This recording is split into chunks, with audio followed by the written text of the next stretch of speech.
¡Pusha! ¡Pusha! ¿Qué pasa? ¿Qué pasa?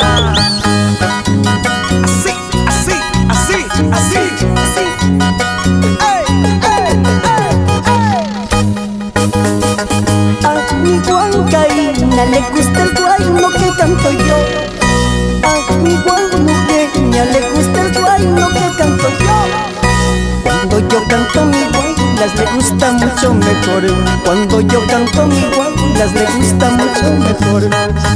Cuando yo canto con mi arpa se pone a zapatear. Buscando su parejita se pone a zapatear. Toda la vida. Así, así. Ese Tanita, Baby Arbizu, imponiendo su toquecito. Eso.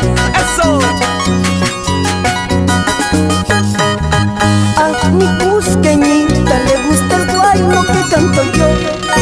A mi cajamarquina le gusta el guayno que canto yo. Cuando yo canto mi guaynas le gusta mucho mejor. Cuando yo canto con mi arpa se pone a zapatear. Por eso la quiero yo, por eso la amo yo. Aunque su hermano sea amarga, ¿qué cosa se puede hacer?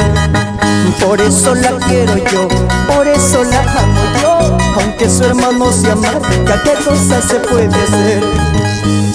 Vamos, quiera alguien briquito. Y llegaron mis amigos de Confecciones Spain Internacional.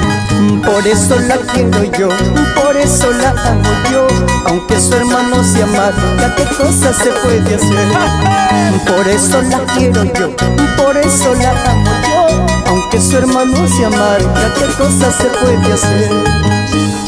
Juan, Jaime, Fidel, Consuelo, por Guaitá